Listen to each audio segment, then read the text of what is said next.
Hi, Mark. This is Mrs. Mlotshwa. Today I'm going to take you for a maths lesson. Okay? No. I'm going to take you for a maths lesson. Okay? So today we are going to talk about lowest terms. Okay? We're going to talk about lowest terms. Lowest terms. When we talk about lowest terms, we go back to fractions, okay? When we talk about lowest terms, we go back to fractions. The first thing to note about lowest terms is that we reduce a number to its lowest terms if that number is a proper fraction. We reduce proper fractions. You might get a number that is a proper fraction and they just say 8 over 3 equals. You might find sums like this in your question paper where you have 4 over 6 equals, 10 over 15 equals, 6 over 8 equals. And then you ask yourself, what are they expecting me to do? At grade 7 level, no one is going to tell you that you're supposed to reduce to its lowest terms. We are expected to know that proper fractions are reduced to their lowest terms. Also, when you are reducing to its lowest terms, you are looking for a number that can divide into the numerator 4 and the denominator 6. And this number, it should be the same number that can divide into 4 and 6 and it does not leave a remainder. As you are doing your lowest terms, you might find yourself needing a lot of space. As you can see, I left a lot of space this side because lowest terms, we do them on a chain. We use a chain when we are trying to reduce numbers to their lowest terms. Also, when you are reducing a number to its lowest terms, you are supposed to reduce until no other number can get into that number other than 1. Which means if I am to reduce 4 over 6 to its lowest terms, I have to look for a number that can divide into 4 and 6. And this number, when you divide 4 over 6, you must not leave a remainder. Okay? So we are looking for a number that can divide both the numerator and the denominator. And this number must not leave a remainder. It must be divisible. It must be able to divide into 4 and 6. It does not leave a remainder. And also, as it divides into 4 and 6, it must reduce 4 and 6 until the answer can only be divided by 1 only. Okay, that's what we say when we are talking about reducing a number to its lowest terms. Also, when you're reducing a number to its lowest terms, the number must divide the top and bottom. The top is our numerator, the bottom is our denominator. When we are dealing with reducing a number to its lowest terms, we must know a fraction. A fraction is a top, the numerator, and the bottom, which is called the denominator. Okay, so now let's have an example of reducing a number to its lowest terms. I have 4 over 6 here. I have 10 over 15. I have 6 over 8. We want to reduce these numbers to its lowest terms, okay? So we are going to start with 4 over 6. 4 over 6, that's 4/6. So we want to reduce, we said when we are reducing a number to its lowest terms, we look for a number that can divide into 4 and divide into 6. This is one number that can divide into 4 and 6 and it does not leave a remainder. Okay, we look at, remember this number is between 2 and 10. We look for numbers between 2 and 10. Let's look at 2. It's 2. So as you are checking with lowest terms, you are given a chance to check. You check whether 2 is divisible in, can divide into 4 and can it divide into 6. If you notice that the number can divide into the numerator only, when you divide it into the denominator, it leaves a remainder. You leave that number because we said that factor or that number must be able to divide into 4 and 6 and it must not leave a remainder. Okay, so let's start our working. We are dividing into 4 and 6. We said we are looking for the number between 2 and 10. We are going to start with 2. 2 can divide into 4? Yes. 2 can divide into 6? Yes. We are ticking it there. Now we are starting our working. So you put your 4 there over 6 again, okay? Then you put your divided sign. You are dividing there, you put your 2 there and your 2. When you place these two, the 2 at the top and 2 at the below, you are saying you're going to say 4 divided by 2, and then you're going to say 6 divided by 2. Or you're going to say 2 into 4 or 2 into 6. So now let us reduce. We are now starting our reduction. We said it is a chain. It is a chain method of working. As you can see, we started here. We have started our chain. 4 over 6, 4 over 6 divided by 2, we are making our chain working there. We are saying 4 divided by 2, the answer is a 2. 6 divided by 2, the answer is a 3. I said at the beginning there that when you are reducing a number to its lowest terms, the answer, when you check the answer must only be divided by 1 and itself only. Let's look at this number there. Let's see, 2, we now have 2 over 3, which is 2/3. So we are checking. Is there any other number that can divide to 2 and 3? There is no other number. So which means this answer is correct because this answer can only be divided by 1 only. We tick it there. It is correct because we have divided. We notice that our answer can only be divided by 1 only. There is no other number that can divide into 2 or 3, okay, other than 1. Okay, all right. Now let's go to the second working. We have 10 over 15. We are going to use the same method. We come, we say 10 over 15. We look for a number. We say the number can be between 2 and 10. The number that can divide into 10 and 15 and does not leave a remainder. Let's check 2. 2 can divide into 10. 2, can 2 divide into 15? No, it's 7, remainder 1. So we can't take 2. We go to 3. Can 15 divided by 3, we get a 5. So 3 can divide into 15. But 3 cannot divide into 10 because it's 3 remainder 1. So the 3 is out. We cannot use 3. We are moving on. We go to 4. 10 divided by 4, there's a remainder there. 15 divided by 4, another remainder there. 4 is out. We go to 5. 10 divided by 5, we get a 2. 15 divided by 5, we get a 3. So which means 5 is our answer. So we are now dividing by 5. So we are dividing there. We divide there by 5 and there by 5. Remember, we said the same number divides top and bottom, which means that the same number divides the numerator and the denominator. The same number is the one that divides both the numerator and the denominator. Now we are starting our chain method of working.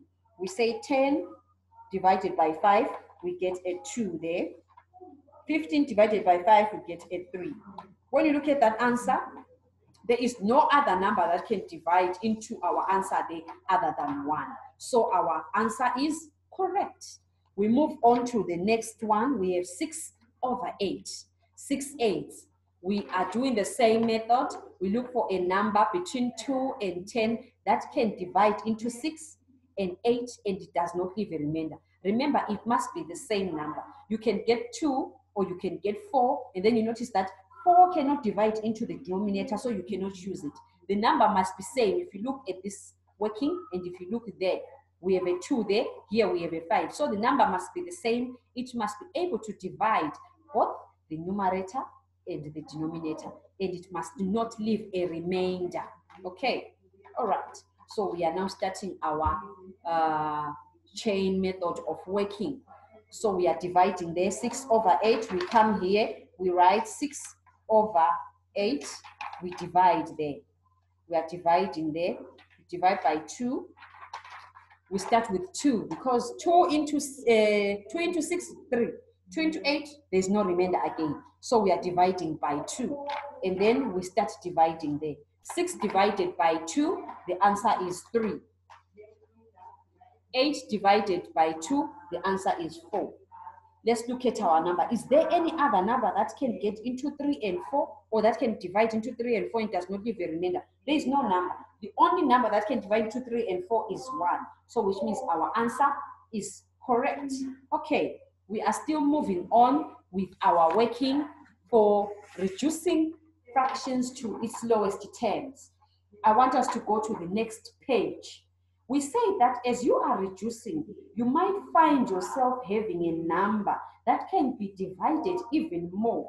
If you leave that number like that, your answer becomes wrong. Why? Because we said when you reduce to its lowest terms, there should be no other number that can divide into that number other than 1. Okay, so remember that when you are reducing to its lowest terms, you must know that you are reducing in that number until there is no other number that can divide other than 1. Okay, so we are still continuing with our work. Mark, can you unlock your video? Unlock your video, Mark here. Unlock your video. Mark, unlock your video. I cannot see you. I know if you can hear me, please unlock your video. If you can hear me, please unlock your video. Okay, we say that we are looking into lowest terms. We say lowest terms we are made where they are fractions. You are reducing a number to its lowest terms by dividing a certain factor that can divide into the numerator and the denominator, and it must not leave a remainder. And also, as you are dividing or reducing this number to its lowest terms, make sure that your answer has no other number that can still divide into it other than 1. Because if there is another number that can divide into it, make sure you continue dividing. As we say that our method is a chain method of working, where you leave space, you can move and move up to the end as you are reducing to its lowest terms. But as you are doing so, don't forget to place your equal sign so that whoever is marking your chain working can see where you started and how you are moving as you are reducing your number to its lowest terms. Okay, now we have new numbers to reduce to its lowest terms. We have 12 over 18 there. 12 over 18, we want to reduce it to its lowest terms. We said we are going to look for a number from between 2 and 10. We are going to start with 2. 2 can divide into 12. 2 can divide into 18. So we can start with 2. We write our 12 over 18. We write our 12 over 18 there. So we said we are going to divide by 2. We divide there. We divide there by 2. Okay, 12 divided by 2, the answer is 6. 18 divided by 2, the answer is 9. Let us look at this number and at this answer. My answer is 6 nines.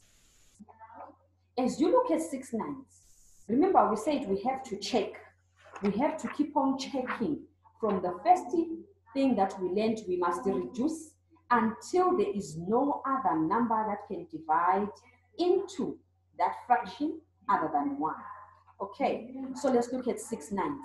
Is there any other number that can divide into 6 and 9? Yes. We have 2 can divide into 6, but it cannot divide into 9. So no, we come back again. 3 can divide into 6, and 3 can divide into 9. So which means we are continuing with our chain method of working. Where I said with lowest terms, you cannot just circle for the first answer that you get until you have checked and cross-checked and seen that there is no other number that can divide into that fraction other than 1. So we are dividing again by 3. So we divide there by 3. Remember, you are dividing with the same number, the numerator and the denominator. So we say equals there. 6 divided by 3, 2.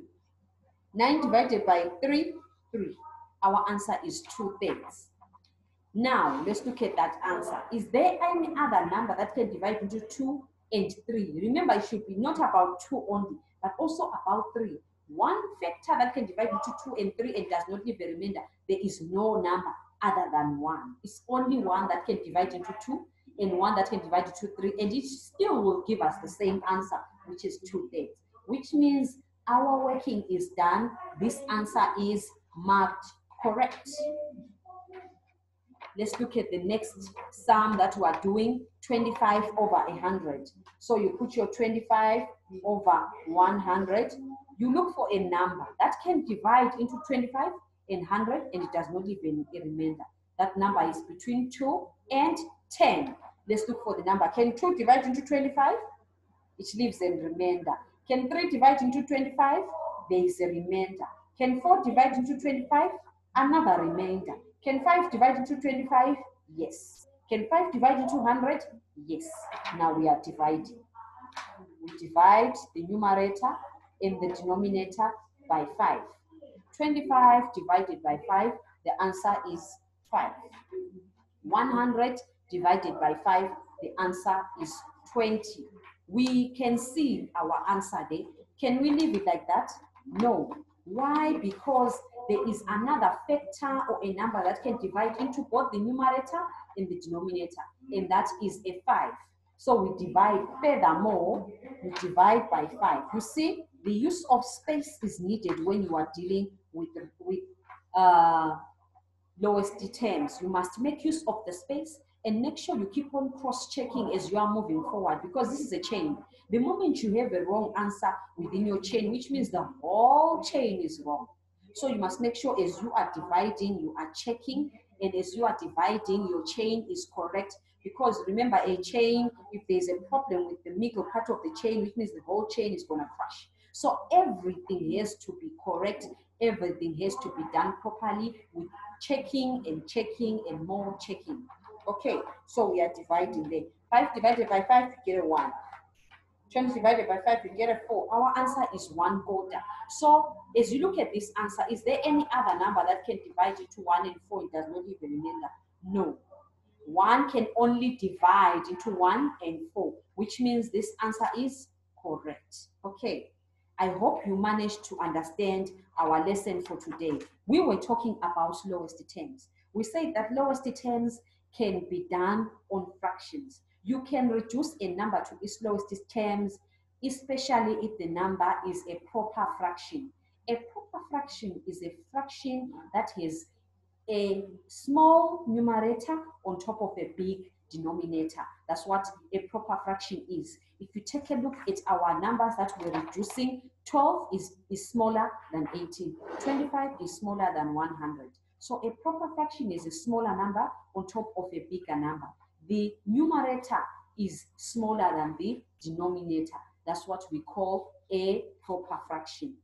As you are reducing your number to its lowest terms, at grade 7 level, you are not going to be told to say reduce 12 over 18 to its lowest terms. You are expected to know that this is a proper fraction and therefore it can only be simplified by reducing it to its lowest terms. I hope you managed to understand our lesson for today, and I hope you are going to use the way that I've illustrated in the way that we've discussed together on how to do the lowest terms to do the work that that is going to be uploaded for you today in your assignments. Okay, have a nice day, and I hope you manage to enjoy the lesson for today. Okay, goodbye, and have a great day. Bye, Mark.